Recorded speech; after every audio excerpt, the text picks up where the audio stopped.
안녕하세요. 천명씨나 김도윤입니다.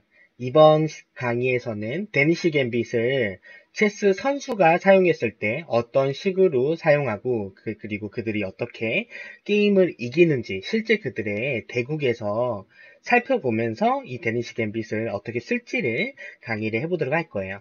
그래서 오늘 가져온 게임 중에 하나는 이제 프랭크 마샬이라는 굉장히 1800년대에 유명했던 체스 기사분의 게임을 가져왔어요. 네, 프랭크 마샬은 네, 이렇게 네, 생기신 분이었고요. 그리고 네, 미국 출신이었고 그 당시에 굉장히 강력했던 특히 네, 미국에서 네, 여러 번 챔피언을 지내셨던 체스 선수였죠. 그래서 네, 프랭크 마샬이 이제 데니시 갬빗을 썼을 때 어떤 식으로 진행을 했는지를 보여드릴 거예요. 이렇게 했을 때 C3까지 한번 더 올리고 잡을 때 비숍 C4. 자, 그러면 상대가 잡을 때 비숍으로 잡았죠. 자, 그래서 여기서 흑의 대응이 중요하기 때문에 각 대응별로 이제 백이 어떻게 대처를 해야 되는지 제가 강의를 나눠서 올렸었는데 이 게임에서는 비숍 B4 체크를 했어요. 그러면 저는 여기서 어떤 수를 추천을 했냐면 킹 F1을 저는 추천을 했습니다. 자, 그런데 이제 킹 F1을 프랭크 마샤는 하기 전에 이제 전개하면서 지키는 그림을 만들었거든요. 물론 이것도 할 만한 수다. 자, 그래서 그러면 여기 상대가 어떻게 했느냐? 퀸 F6를 했어요. 근데 이 수는 어 아이디어는 있거든요. 여기랑 여기를 압박하겠다는 거예요. 그래서 이 폰에 대한 압박으로 상대의 공격을 무력화시키겠다. 그런 계획인데 보통은 전개가 앞서고 있는 쪽이 체스에서는 공격을 성공할 수 있는 거지 이렇게 전개가 뒤처지고 있는 흑이 이렇게 무리하게 공격을 하려고 하다가는 이제 나중에 전개가 밀리게 돼서 응징당하는 그런 그림이 나오거든요. 그래서 일단은 상대가 저렇게 하고 있기 때문에 네, 퀸 B3를 이렇게 하면서 이것도 지켜주면서 이쪽에 대한 압박을 노립니다. 그래서 이런 체스에서는 여러 가지 목적을 가진 수들이 굉장히 좋고요. 그래서 방어와 공격을 같이 하는 거예요. 자, 그래서 상대는 이렇게 잡았는데 이 수도 네, 지금 비숍이 공격 당해야 되니까 어쩔 수 없이 해야 되는 건데 그러면 이제 공격하면서 또 템포를 벌었기 때문에 지금 흑 같은 경우에는 기물 하나밖에 전개가 안 됐고 백은 3개가 전개가 돼 있죠. 그래서 이미 공격을 하기 매우 유리하다. 그래서 이렇게 피하면서 이거를 공격을 했는데, 자, 이럴 때 보통은 이제 초보분들은 이제 G3 이렇게 올리시는 경우가 되게 많죠. 그런데 이런 전개를 부스트할 때는 그냥 폰 하나를 줘버리고 나이트가 이렇게 이투로 와서 만약에 상대가 이렇게 먹게 되면은 보통 이 정도 전개 차이가 나게 되면은 공격이 거의 100% 되신다고 보시면 돼요. 예를 들어서 피할 때 뭐 잡고 그 다음에 이제 체크 거는 공격들이 되게 강력하죠. 뭔가 이제 제가 예시를 한번 입력해서 나이트를 해보면 그 다음에 이제 공격 비숍으로 체크를 걸면 이제 킹이 피할 수밖에 없잖아요. 여기든 여기든. 그래서 여기로 피하면 예를 들어서 이렇게 올라가서 그 다음에 상대가 만약에 룩으로 잡으면 잡고요. 네. 예를 들어서 이런 전술들이 계속 생겨나게 된다는 거예요. 그래서 반드시 전개가 앞서게 되면 무언가 공격이 있기 때문에 이런 전개가 밀릴 때 폰을 잡는 걸 하면 안 된다. 그래서 상대도 폰을 잡는 걸 하지 않았는데 그래서 나이트를 전개하면서 이쪽 지역을 좀 지켜줬어요.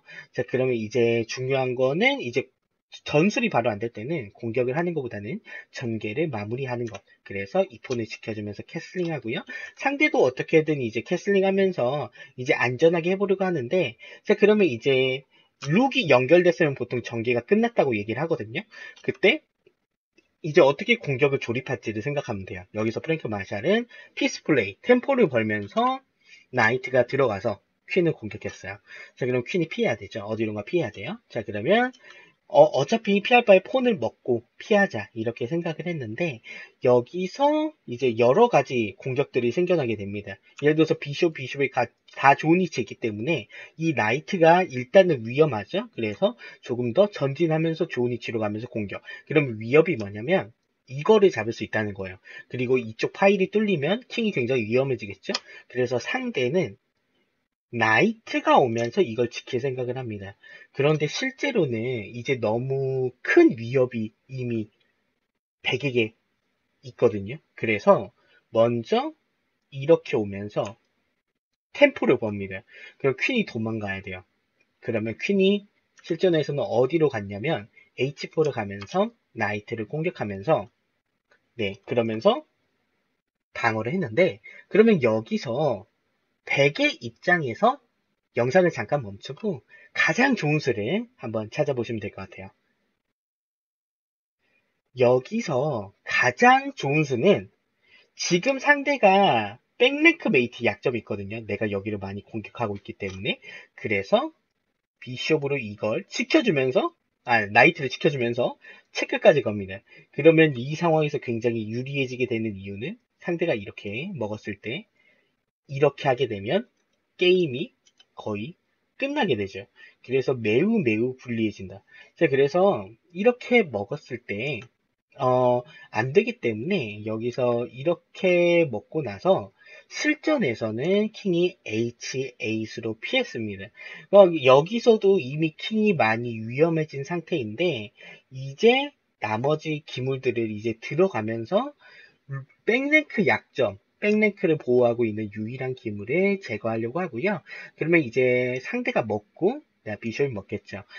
그때 이제 상대가 이제 전개를 또 하려고 하는데 자 이게 공격을 하는 방법이야. 여기서 또다시 영상을 잠깐 멈추고 나라면 어떻게 여기서 공격할지 이제 생각을 해보시면 되겠어요. 이제 이 상황에서는 상대가 이제 백랭크 메이트 약점이 있기 때문에 룩이나 퀸이 들어와야 되는데 보통은 이제 메이트 위협이 있으면 가장 강력한 퀸이 이렇게 들어오면 좋아요. 그러면 상대가 막기가 굉장히 까다롭거든요. 비숍과 나이트도 있고 엄청나게 압박하고 있는 것들이 많이 있어요. 심지어 여기도 있고요. 그래서 지금 뭔가 상대가 몇 번 잘못하니까 굉장히 게임이 거의 끝날 정도로 게임이 많이 돼버렸어요. 그래서 유일하게 백랭크와 여기를 동시에 지켜주는 퀸이 세븐을 했지만 여기서 퀸이 세븐을 한다고 하더라도 여기서 뭐 여러 가지 이기는 방법이 있는데 이제 프랭크 마샤는 이렇게 잡았어요. 그런데 이제 모든 기물을 전투에 참여시키는 게 좋기 때문에 일반적으로는 이런 수가 조금 더 셉니다. 왜냐하면 지금은 퀸이 교환돼도 이 비숍이 전개가 안 나와서 못 나가기 때문에 그 다음 체크메이트를 막기가 굉장히 어려워요. 그래서 네 예를 들어서 나이트가 이렇게 막고 있다고 하더라도 나이트가 피해버리면 이런 식으로 또 체크메이트가 되기 때문에 네 굉장히 백이 거의 이겼다라고 말을 할 수가 있고요. 실전에서는 이렇게 잡았는데 이것도 유리하겠죠.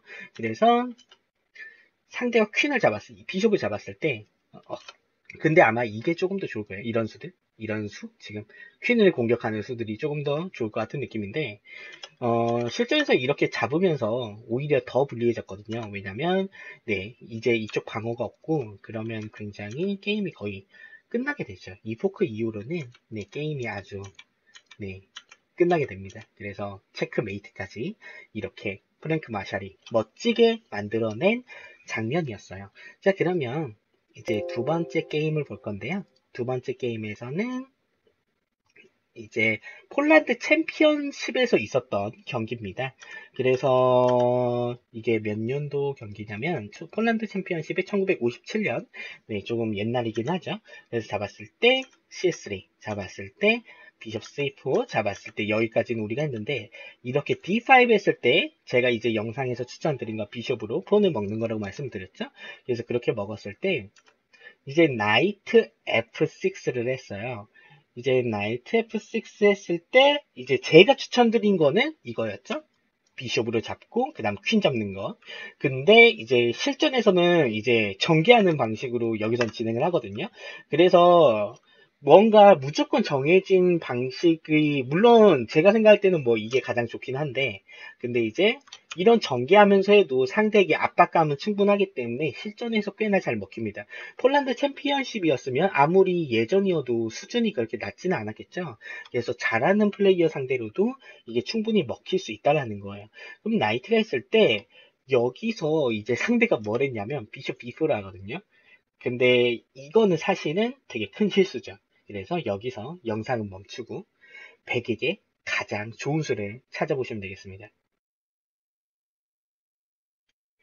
지금은 뭔가 상대가 압박을 가하고 싶어서 뭐 이런 식의 여러 압박을 가하고 싶겠죠. 그래서 뭐 이제 나이트가 나중에 이거나 이거를 특히 뭐 이거를 비숍 잡는 거를 할 가능성을 좀 많이 노려서 나이트 핀을 이용해서 그렇게 하려는 생각을 가지고 있었던 것 같은데, 근데 이런 수들이 왜 나오냐면 이런 실수가 내가 흑입장에서 압박을 당하고 있기 때문에 뭔가 굉장히 불리해요. 그래서 압박을 당하고 있을 때 나오는 수인데, 그래서 이렇게 빨리 나오면 방어가 없죠, 뒤에. 그래서 그냥 퀸만 나와도 포크가 되면서 이제 비숍을 살릴 길이 없어집니다. 물론 나이트 나오면 이걸 방어하면서 네, 체크도 벗어났기 때문에 안전하다고 생각하지만 실제로는 그냥 이렇게 하면 방어자 제거 전술이 돼서 네, 실전에서는 이렇게 진행이 돼서 지금 점수 차이가 너무 많이 나죠. 그래서 이 정도 레벨에서는 거의 5점 차이기 때문에 상대가 뭔가 캐슬링 해보려고 하지만 백도 이제 전개 따라오면서 이제 좀 진행하니까 바로 기권했어요. 왜냐면 더 이상은 희망이 없죠. 그래서 이런 식으로 뭔가 상대가 좀 실수를 많이 하게 되는 오프닝이 데니시 갬빗이다. 자, 그럼 데니시 갬빗으로 마지막 게임을 볼 텐데요. 마지막 게임은 패트릭 울프라는 선수의 게임을 가져왔어요. 이제 좀 예전 그 패트릭 울프가 어렸을 때 둔 게임인데, 패트릭 울프는 아마 모르시는 분들도 많을 텐데, 패트릭 울프가 쓴 체스 책이 있어요. 바로 이 책인데, 어, 컴플리트 이디어 가이드 투 체스죠. 그래서 완전 초보자에게 체스를 가르쳐 주는 책인데, 제가 이 책으로 체스를 처음 시작을 하게 됐어요. 체스 규칙을 거의 처음 익히고, 뭐 처음 전술을 배우고, 그렇기 때문에 굉장히 좋은 책이고요. 네, 그래서 여러분들도, 네, 이제 해외 원서 구입할 일이 있으면 이 책으로 처음에 공부를 하시기를 추천드려요. 네, 이 책 아주 좋습니다. 설명도 다 돼 있고요. 전술 전략 다 기초적인 거 다루고 있고요. 예제도 매우 좋고요. 그래서 이 선수가 어렸을 때 둔 게임을 가져왔는데, 제가 그래서 이런 식으로 이제 메인 라인까지 진행됐을 때 이제 상대가 여기서 중요한 비숍 B4 이제 제가 추천하는 게 킹 F1이었죠. 그래서 아까 게임에서 나이트 C3 한 것도 있었는데 킹 F1으로 가고요. 제가 나이트 F6 했을 때 이제 제가 알려드렸던 거는 나이트가 나오면 E5로 민다. 그래서 밀었죠. 나이트 E4 했을 때 혹시 여기서도 최선의 수가 기억나실까요? 최선의 수는 비숍으로 이걸 잡는 거였죠. 그래서 잡고 포크 거는 거였는데요. 아, 죄송합니다. 실전에서는 퀸이2를 했어요. 그래서, 물론 이게 더 좋습니다. 근데 이제 퀸이2도 뭐 완전 악수는 아니죠. 그래서 나이트가 피했을 때 여기서 다시 또 퀸이 나갑니다. 그래서 어떻게든 지금 상대를 공격하려고 하는 그림이거든요. 그래서 여러 가지 공격 방법이 데니시 갬빗에는 존재하고 예를 들어서 G6로 피했을 때 혹시 전술이 될 만한 거리가 좀 보이시나요? 지금 상대가 여기가 또 약점이거든요. 방어가 없기 때문에. 예를 들어서 이런 식의 전술도 계속 가능한 거예요. 이렇게 잡으면 물론 지금은 점수가 흑이 앞서고 있기 때문에 점수로는 흑이 앞서고 있지만 실제로 캐슬링 못하고 아직 위험하고 그 다음에 이런 식의 위협도 있고 그렇기 때문에 이거를 흑이 완벽하게 막기는 사실은 굉장히 섬세한 방어 작업이 필요한 거예요. 그렇기 때문에 쉽지가 않다. 네. 자, 그래서 여기 이제 게임에서는 네, 여기서 좀 돌아가서 실전에서 룩 G8을 막았거든요. 그래서 다시 퀸이 나가면서 또 여기를 공격했어요. 그러니까 상대가 퀸이 세븐을 할 때 이렇게 잡고 네, 여기서 여기의 압박 때문에 퀸이 세븐을 한 거예요. 그래서 퀸이 세븐을 했을 때 잡고 굉장히 뭔가 기분 좋게 계속 공격하고 있는 이런 그림으로 진행이 되는 거예요. 그래서 지금 보시면 뭔가 흑이 플레이하기가 굉장히 불편하다는 걸 느끼실 거예요. 왜냐하면 이쪽의 기물들이 나가지 못하는 반면 백은 조금 자유롭게 공격을 하고 있는 그런 모양이거든요. 그래서 여러 가지 지금 전술들을 좀 많이 걸 수가 있고요. 네, 룩이 오면서 디스커버리도 노리고 있고 그래서 전반적으로 굉장히 전진되면서 여기서는 또 이렇게 핀을 걸면서 강제로 희생하는 거죠. 그래서 잡았을 때 룩이 들어가면서 체크 걸면서 이거를 잡겠다는 그런 그림. 그래서 지금 보면은 킹이 굉장히 이제 여정을 떠나면서 불리해지는 그런 그림까지 오게 되는데 지금 체크는 큰 의미가 없고요. 그 다음에 이제 이쪽으로 오게 되면은 체크메이트가 돼서 상대가 체크를 거는데 이제는 엔드게임으로 이렇게 들어가도 백이 유리한 그림이 됐기 때문에 아무런 문제가 없어요. 그래서 점수 차이가 지금 굉장히 많이 나죠.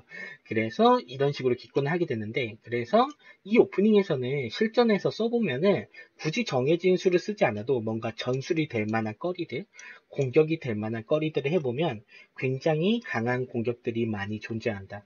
그래서 이 오프닝 같은 경우에는 굉장히 매력적이고 재미있는 오프닝이고요. 그래서 아마추어 레벨에서 많이 써볼 만한 오프닝이라는 거를 말씀을 드립니다.